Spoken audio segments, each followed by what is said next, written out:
Chapter 11 The Dueling Club. Harry woke up on Sunday morning to find the dormitory blazing with winter sunlight and his arm re-boned but very stiff. He sat up quickly and looked over at Colin's bed, but it had been blocked from view by the high curtains Harry had changed behind yesterday.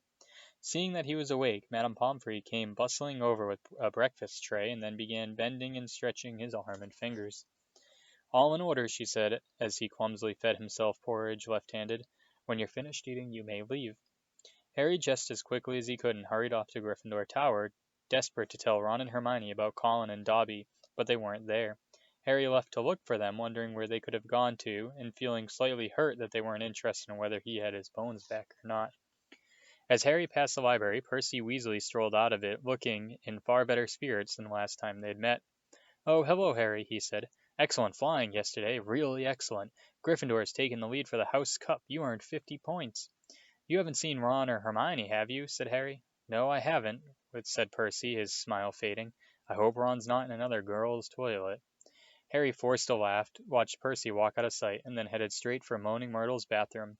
He couldn't see why Ron and Hermione would be in there again, but after making sure that neither Filch nor any prefects were around, he opened the door and heard their voices coming from a locked stall.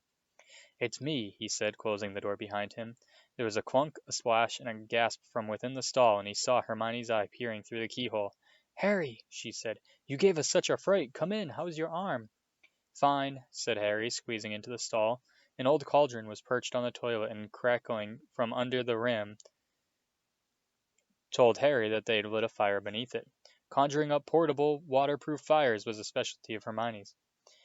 "We'd come to meet you, but we decided to get started on the Polyjuice Potion," Ron explained as Harry, with difficulty, looked at the stall again. "We decided this is the safest place to hide it." Harry started to tell them about Colin, but Hermione interrupted. "We already know. We heard Professor McGonagall telling Professor Flitwick this morning. That's why we decided we better get going." "The sooner we'd get a confession out of Malfoy, the better," snarled Ron. "Do you know what I think? He was in such a foul temper after the Quidditch match that he took it out on Colin." "There's something else," said Harry, watching Hermione tearing bundles of knot grass and throwing them into the potion. "Dobby came to visit me in the middle of the night." Ron and Hermione looked up amazed. Harry told them everything about Dobby had told him, or hadn't told him. Hermione and Ron listened with their mouths open. "The Chamber of Secrets has been opened before?" Hermione said. "This settles it," said Ron in a triumphant voice. "Lucius Malfoy must have opened the chamber when he was at school here, and now he's told dear old Draco how to do it. It's obvious. Wish Dobby'd told you what kind of monster's in there, though. I want to know how come nobody's noticed it sneaking around the school." "Maybe it can make itself invisible," said Hermione, prodding leeches to the bottom of the cauldron. "Or maybe it can disguise itself, pretend to be a suit of armor or something. I've read about chameleon ghosts." "You've read too much, Hermione," said Ron, pouring dead lace wings on top of the leeches. He crumpled up the empty lace wing bag and looked at Harry. "So Dobby stopped us from getting onto the train and broke your arm." He shook his head. "You know what, Harry? If he doesn't stop trying to save your life, he's going to kill you." The news that Colin Creevey had been attacked was now lying as though dead in the hospital wing, and was now lying as though dead in the hospital wing had spread through the entire school by Monday morning. The air was suddenly thick with rumor and suspicion. The first years were now moving around the castle in tight-knit groups, as though scared they would be attacked if they ventured forth alone. Ginny Weasley, who sat next to Colin Creevey in Charms, was distraught, but Harry felt that Fred and George were going the wrong way about cheering her up. They were taking turns covering themselves with fur or boils and jumping out at her from behind statues. They only stopped when Percy, apoplectic with rage, told them that he was going to write to Mrs. Weasley and tell her that Ginny was having nightmares. Meanwhile, hidden from the teachers, a roaring trade in talismans, amulets, and other protective devices was sweeping the school. Neville Longbottom bought a large, evil-smelling green onion, a pointed purple crystal, and a rotting newt tail before the other Gryffindor boys pointed out that he was in known danger. He was a pureblood and therefore unlikely to be attacked. "They went for Filch first," Neville said, his round face fearful, "and everyone knows I'm almost a squib." In the second week of December, Professor McGonagall came around as usual, collecting names of those who would be staying at school for Christmas. Harry, Ron, and Hermione signed her list. They had heard that Malfoy was staying, which struck them as very suspicious. The holidays would be the perfect time to use the Polyjuice Potion and try to worm a confession out of him. Unfortunately, the potion was only half finished. They still needed the bicorn horn and the boomslang skin. The only place they were going to get those was from Snape's private stores. Harry privately felt he'd rather face Slytherin legendary monster than let Snape catch him robbing his office. "What we need," said Hermione briskly, as Thursday's afternoon double potions lesson loomed nearer, "is a diversion. Then one of us can sneak into Snape's office and take whatever we need." Harry and Ron looked at her nervously. "I think we'd better do the actual stealing." Or I think I'd better do the actual stealing," Hermione continued in a matter-of-fact tone. "You two will be expelled if you get into any more trouble, and I've got a clean record. So all you need to do is cause enough mayhem to keep Snape busy for 5 minutes or so." Harry smiled feebly. Deliberately causing mayhem in Snape's potion class was about as safe as poking a sleeping dragon in the eye. Potions lessons took place in one of the large dungeons. Thursday afternoon's lesson proceeded in the usual way. 20 cauldrons stood steaming between the wooden desks on which stood brass scales and jars of ingredients. Snape prowled through the fumes, making waspish remarks about the Gryffindor's work while the Slytherins snickered appreciatively. Draco Malfoy, who was Snape's favorite student, kept flicking pufferfish eyes at Ron and Harry, who knew that if they retaliated, they would get detention faster than you could say unfair. Harry's swelling solution was far too runny, but he had his mind on more important things. He was waiting for Hermione's signal, and he had hardly listened as Snape paused to sneer at his watery potion. When Snape turned and walked off to bully Neville, Hermione caught Harry's eye and nodded. Harry ducked swiftly down behind his cauldron, pulled one of Fred Filibuster's fireworks out of his pocket, and gave it a quick prod with his wand. The firework began to fizz and sputter. Knowing he only had seconds, Harry straightened up, took aim, and wobbled it into the air. It landed right on target in Goyle's cauldron. Goyle's potion exploded, showering the whole class. People shrieked as splashes of the swelling solution hit them. Malfoy got a faceful, and his nose began to swell like a balloon. Goyle blundered around, his hands over his eyes, which had expanded to the size of dinner plates. Snape was trying to restore calm and find out what happened. Through the confusion, Harry saw Hermione slip quietly into Snape's office. "Silence! Silence!" Snape roared. "Anyone who has been splashed, come here for a deflating draft when I find out who did this." Harry tried not to laugh as he watched Malfoy hurry forward, his head drooping with the weight of a nose like a small melon. As half the class lumbered up to Snape's desk, some weighted down with arms like clubs, others unable to talk through gigantic puffed-up lips, Harry saw Hermione slide back into the dungeon, the front of her robes bulging. When everyone had taken a swig of antidote and the various swellings had subsided, Snape swept over to Goyle's cauldron and scooped out the twisted black remains of a firework. There was a sudden hush. "If I ever find out who threw this," Snape whispered, "I shall make sure that person is expelled." Harry arranged his face in what hoped was a puzzlement expression. Snape was looking right at him, and the bell rang 10 minutes later could not have been more welcome. "He knew it was me," Harry told Ron and Hermione as they hurried back to Moaning Myrtle's bathroom. "I could tell." Hermione threw the new ingredients into the cauldron and began to stir feverishly. "It'll be ready in 2 weeks," she said happily. "Snape can't prove it was you," said Ron reassuring to Harry. "What can he do?" "Knowing Snape, something foul," said Harry as the potion frothed and bubbled. A week later, Harry, Ron, and Hermione were walking across the entrance hall when they saw a small knot of people gathered around the notice board, reading a piece of parchment that had been just pinned up. Seamus Finnegan and Dean Thomas beckoned over to them, looking excited. "They're starting a dueling club," said Seamus. "First meeting's tonight. I wouldn't mind dueling lessons. They might come in handy one of these days." "What, you reckon Slytherin's monster can duel?" said Ron, but he, too, read the sign with interest. "Could be useful," he said to Harry and Hermione as they went into dinner. "Shall we go?" Harry and Hermione were all for it, so at 8 o'clock that evening they hurried back to the great hall. The long dining tables had vanished, and a golden stage had appeared along one wall, lit by thousands of candles floating overhead. The ceiling was very velvety black once more, and most of the school seemed to be packed beneath it, all carrying their wands and looking excited. "I wonder who will be teaching us," said Hermione as they edged into the chattering crowd. "Someone told me Flitwick was a dueling champion when he was young. Maybe it'll be him." "As long as it's not," Harry began, but ended on a groan. Gilderoy Lockhart was walking onto the stage, resplendent in robes of deep plum and accompanied by none other than Snape, wearing his usual black. Lockhart waved an arm for silence and called, gather round! Can everyone see me? Can you all hear me? Excellent! Now, Professor Dumbledore has granted me permission to start this little dueling club, to train all of you in case you ever need to defend yourselves, as I myself have done on countless occasions. For full details, see my published works." "Let me introduce my assistant, Professor Snape," said Lockhart, flashing a wild smile.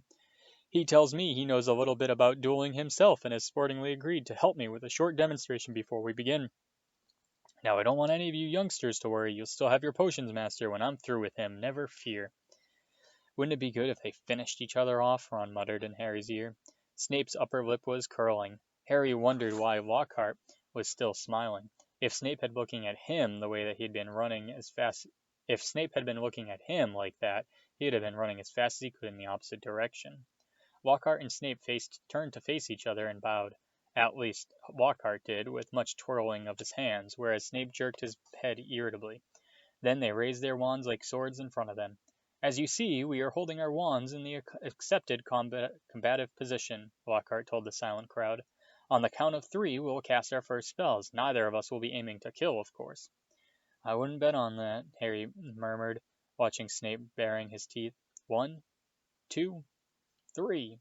Both of them swung their wands above their heads and pointed them at their opponent. Snape cried, "Expelliarmus!" and there was a dazzling flash of scarlet light, and Lockhart was blasted off his feet. He flew backwards off the stage, smashed into the wall, and slid down to a sprawl on the floor. Malfoy and some of the other Slytherins cheered. Hermione was dancing on tiptoes. "Do you think he's all right?" she squealed through her fingers. "Who cares?" said Harry and Ron together. Lockhart was getting unsteadily to his feet. His hat had fallen off and his wavy hair was standing on end. "Well, there you have it," he said, tottering on the platform. "There was a disarming charm. As you see, I've lost my wand. Ah, thank you, Miss Brown. Yes, an excellent idea to show him that, Professor Snape, but if you don't mind me saying so, it was very obvious you were about to do it. If I had wanted to stop you, it would have been only too easy. However, I felt it would be instructive to let them see." Snape was looking murderous. Possibly Lockhart had noticed, because he said, "Enough demonstrating. I'm going to come amongst you now and put you all into pairs. Professor Snape, if you'd like to help me." They moved through the crowd, matching up partners. Lockhart teamed Neville with Justin Finch-Fletchy, but Snape reached Harry and Ron first. "Time to split up the dream team, I think," he sneered. "Weasley, you can partner with Finnegan." "Potter?" Harry moved automatically towards Hermione. "I don't think so," said Snape, smiling coldly. "Mr. Malfoy, come over here. Let's see what you make of the famous Potter. And you, Miss Granger, you can partner with Miss Bulstrode." Malfoy strutted over, smirking. Behind him walked a Slytherin girl who reminded Harry of a picture he'd seen in Holidays with Hags. She was large and square, and her heavy jaw jutted aggressively. Hermione gave her a weak smile that she did not return. "Face your partners," called Lockhart back on the platform, "and bow." Harry and Malfoy barely inclined their heads, not taking their eyes off each other. "Wands at the ready," shouted Lockhart. "When I count to 3, cast your charms to disarm your opponent. Only to disarm them. We don't want any accidents. 1, 2, 3. Harry had swung his wand high, but Malfoy has already started on 2. His spell hit Harry so hard that he felt as if he'd been hit over the head with a saucepan. He stumbled, but everything still seemed to be working, and wasting no more time, Harry pointed his wand straight at Malfoy and shouted, "Rictus Sempra!" A jet of silver light hit Malfoy in the stomach, and he doubled up wheezing. "I said disarm only!" Lockhart shouted in alarm over the heads of the battling crowd as Malfoy sank to his knees. Harry had hit him with a tickling charm, and he could barely move for laughing. Harry hung back with a vague feeling it would be unsporting to bewitch Malfoy while he was on the floor, but this was a mistake. Gasping for breath, Malfoy pointed his wand at Harry's knees, choked, "Tarantella Gera," and the next second Harry's legs began to jerk around out of control in kind of a quick step. "Stop! Stop!" screamed Lockhart, but Snape took charge. "Finite incantatem," he shouted. Harry's feet stopped dancing, Malfoy stopped laughing, and they were able to look up. A haze of greenish smoke was hovering over the scene. Both Neville and Justin were lying on the floor, panting. Ron was holding up an ashen-faced Seamus, apologizing for whatever his broken wand had done, but Hermione and Millicent Bulstrode were still moving. Millicent had Hermione in a headlock, and Hermione was whimpering in pain. Both their wands lay forgotten on the floor. Harry leapt forward and pulled Millicent off. It was difficult. She was a lot bigger than he was. "Dear, dear," said Lockhart, skittering through the crowd, looking at the aftermath of the duels. "Up you go, Macmillan. Careful there. Miss Fawcett, pinch it hard. It'll stop bleeding in a second. Boot." "I think I'd better teach you how to block unfriendly spells," said Lockhart, standing flustered in the midst of the hall. He glanced at Snape, whose black eyes glinted, and looked quickly away. Let's have a volunteer pair. Longbottom and Finch-Fletchy, how about you? Bad idea, Professor Lockhart, said Snape, gliding over like a large, malevolent bat. Longbottom causes devastation with the simplest spells. We'll be sending what's left of Finch-Fletchy up to the hospital wing in a matchbox. Neville's round pink face went pinker. How about Malfoy and Potter? Said Snape with a twisted smile. Excellent idea, said Lockhart, gesturing Harry and Malfoy into the middle of the hall as the crowd backed away to give him room. Now, Harry, said Lockhart, when Draco points his wand at you, do this. He raised his own wand, attempted a complicated sort of wiggling action, and dropped it. Snape smirked at Lockhart quickly, picked it up, saying, Whoops, my wand is a little overexcited. Snape moved closer to Malfoy, bent down and whispered something in his ear. Malfoy smirked too. Harry looked up nervously at Lockhart and said, Professor, could you show me that blocking thing again? Scared? Muttered Malfoy, so that Lockhart couldn't hear him. You wish, said Harry out of the corner of his mouth. Lockhart cuffed Harry merrily on the shoulder. Just do what I did, Harry. What, drop my wand? But Lockhart wasn't listening. 3, 2, 1, go, he shouted. Malfoy raised his wand quickly and bellowed, Serpensortia! The end of his wand exploded. Harry watched, aghast, as a long black snake shot out of it, fell heavily onto the floor between them, and raised itself ready to strike. There were some screams as the crowd backed swiftly away, clearing the floor. Don't move, Potter, said Snape lazily, clearly enjoying the sight of Harry standing motionless eye to eye with the angry snake. I'll get rid of it. Allow me, shouted Lockhart. He brandished his wand at the snake, and there was a loud bang. The snake, instead of vanishing, flew 10 feet into the air and fell back onto the floor with a loud smack.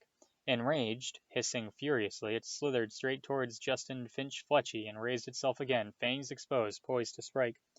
Harry wasn't sure what made him do it. He wasn't even aware of deciding to do it. All he knew is that his legs were carrying him forward as though he was on casters, and that he had shouted stupidly at the snake, Leave him alone! And miraculously, inexplicably, the snake slumped to the floor, docile as thick black garden hose, its eyes now on Harry. Harry felt the fear drain out of him. He knew the snake wouldn't attack anyone now, though how he knew it, he couldn't have explained. He looked up at Justin, grinning, expecting to see Justin looking relieved or puzzled or even grateful, but certainly not angry and scared. What do you think you're playing at? He shouted, and before Harry could say anything, Justin had turned and stormed out of the hall. Snape stepped forward, waved his wand, and the snake vanished in a small puff of black smoke. Snape, too, was looking at Harry in an unexpected way. It was a shrewd and calculating look, and Harry didn't like it. He was also dimly aware of an ominous muttering around the walls. Then he felt the tugging on the back of his robes. Come on, said Ron's voice in his ear. Move. Come on. Ron steered him out of the hall, but Hermione hurrying alongside them. As they went through the doors, the people on either side drew away as though they were frightened of catching something. Harry didn't have a clue of what was going on, and neither Ron nor Hermione explained anything until they had dragged him out all the way up to the empty Gryffindor common room. Then Ron pushed Harry into an armchair and said, You're a Parselmouth. Why didn't you tell us? I'm a what? Said Harry. A Parselmouth, said Ron. You can talk to snakes. I know, said Harry.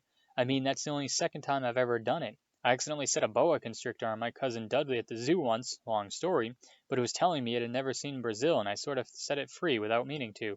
That was before I knew I was a wizard. A boa constrictor told you it had never seen Brazil? Ron repeated faintly. So? Said Harry. I bet loads of people here can do it. Oh, no they can't, said Ron. It's not a very common gift. Harry, this is bad. What's bad? Said Harry, starting to feel quite angry. What's wrong with everyone? Listen, if I hadn't told the snake not to attack Justin... Oh, that's what you said to it? What do you mean? You were there, you heard me. I heard you speak Parseltongue, said Ron. Snake language. You could have been saying anything. No wonder Justin panicked. You sounded like you were egging the snake on or something. It was creepy, you know. Harry gaped at him. I spoke a different language? But I didn't realize... How can I speak a language without knowing I can speak it? Ron shook his head. Both he and Hermione were looking as though someone had died. Harry couldn't see what was so terrible. Do you want to tell me what's wrong with stopping a massive snake biting off Justin's head? He said. What does it matter how I did it as long as Justin doesn't have to join the headless hunt? It matters, said Hermione, speaking at last in a hushed voice, because being able to talk to Snake is what Salazar Slytherin was famous for. That's why the symbol of Slytherin House is a serpent. Harry's mouth fell open. Exactly, said Ron, and now the whole school gonna think you're his great-great-great-great-grandson or something. But I'm not, said Harry, with panic he couldn't quite explain. You'll find that hard to prove, said Hermione. He lived about 1,000 years ago. For all we know, you could be. Harry lay awake for hours that night. Through a gap in the curtains around his four-poster, he watched snow starting to drift past the tower window and wondered, could he be the descendant of Salazar Slytherin? He didn't know anything about his father's family, after all. The Dursleys had always forbidden questions about his wizarding relatives. Quietly, Harry tried to say something in Parseltongue. The words wouldn't come. He seemed to be face to face with a snake. He had to be face to face with a snake to do it. But I'm in Gryffindor, Harry thought. The Sorting Hat wouldn't have put me here if I had Slytherin blood. Ah, said a nasty little voice in his brain. But the Sorting Hat wanted to put you in Slytherin, do you remember? Harry turned over. He'd see Justin the next day in herbology and explain that he'd be calling the snake off, not egging it on, which, he thought angrily pummeling his pillow, any fool could have realized. By the next morning, however, the snow that had begun in the night had turned into a blizzard so thick that the last herbology lesson of the term was cancelled. Professor Sprout wanted to fit socks and scarves on the mandrakes, a tricky operation she would entrust to no one else, now that it was so important for the mandrakes to grow quickly and revive Mrs. Norris and Colin Creevey. Harry fretted about this next to the fire in the Gryffindor common room, while Ron and Hermione used their time to play off a game of wizard chess. For heaven's sake, Harry, said Hermione, exasperated, as one of Ron's bishops wrestled her knight off his horse and dragged him off the board, go and find Justin if it's so important to you. So Harry got up and left through the portrait hole, wondering where Justin might be. The castle was darker than it usually was in daytime because of the thick, swirling gray snow at every window. Shivering, Harry walked past classrooms where lessons were taking place, catching snatches of what was happening within. Professor McGonagall was shouting at someone who, by the sounds of it, had turned his friend into a badger. Resisting the urge to take a look, Harry walked on by, thinking that Justin might be using his free time to catch up on some work and deciding to check the library first. A group of Hufflepuffs who should have been in herbology were indeed sitting at the back of the library, but they didn't seem to be working. Between the long lines of high bookshelves, Harry could see that their heads were close together and they were having what looked like an absorbing conversation. He couldn't see whether Justin was among them. He was walking towards them when something of what they were saying met his ears, and he paused to listen, hidden in the invisibility section. So anyway, a stout boy was saying, I told Justin to hide up in our dormitory. I mean to say, if Potter's marked him down as his next victim, it's best he keeps a low profile for a while. Of course, Justin's been waiting for something like this to happen ever since he let slip to Potter that he was Muggle-born. Justin actually told him he'd been down for Eton. That's not the type of thing you bandy about with Slytherin's heir on the loose, is it? You definitely think it is Potter then, Ernie? Said a girl with blonde pigtails anxiously. Hannah, said the stout boy solemnly, he's a Parselmouth. Everyone knows it's the mark of a dark wizard. Have you ever heard of a decent one who could talk to snakes? They called Slytherin himself Serpent Tongue. There was some heavy murmuring at this, and Ernie went on.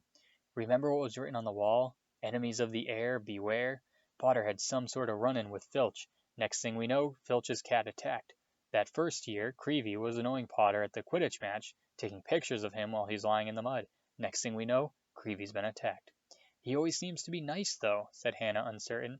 And, well, he's the one who made you-know-who disappear. He can't be all bad, can he? Ernie lowered his voice mysteriously. The Hufflepuffs bent closer. Harry edged nearer so that he could catch Ernie's words. No one knows how he survived the attack by you-know-who. I mean to say, he was only a baby when it happened. He should have been blasted into smithereens. Only a really powerful dark wizard could have survived a curse like that. He dropped his voice until it was barely more than a whisper and said, That's probably why you-know-who wanted to kill him in the first place. Didn't want another Dark Lord competing with him. I wonder what other powers Potter's been hiding. Harry couldn't take it any more. Clearing his throat loudly, he stepped out from behind the bookshelves. If he hadn't been feeling so angry, he would have found the sight that greeted him funny.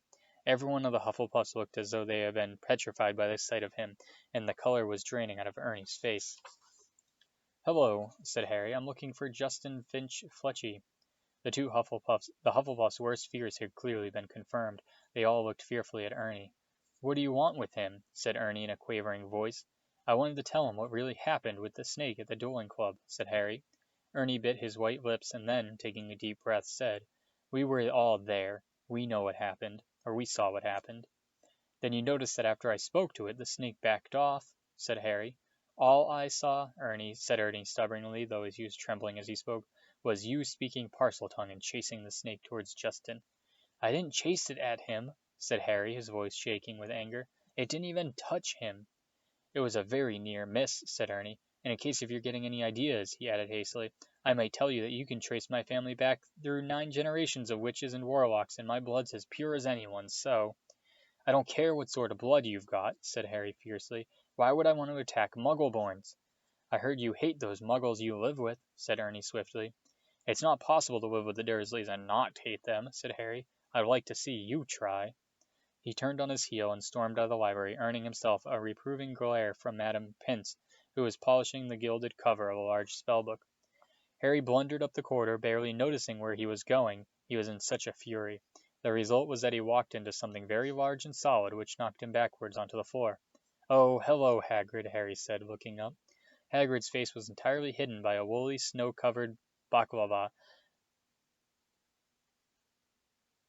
Baklava, something like that. And it couldn't possibly be anyone else, as he filled most of the corridor in his moleskin overcoat. A dead rooster was hanging from one of his massive gloved hands. "All right, Harry," he said, pulling up the balaclava, that's probably what it is, so he could speak. "Why aren't you in class?" "Cancelled," said Harry, getting up. "What are you doing here?" Hagrid held out the limp rooster. "Second one killed this term," he explained. "It's either foxes or blood-sucking bugbear, and I need the headmaster's permission to put her charm around the hen coop." He peered more closely at Harry from under his thick, snow-flecked eyebrows. "You sure you're all right? You're looking all hot and bothered." Harry couldn't bring himself to repeat what Ernie and the rest of the Hufflepuffs had been saying about him.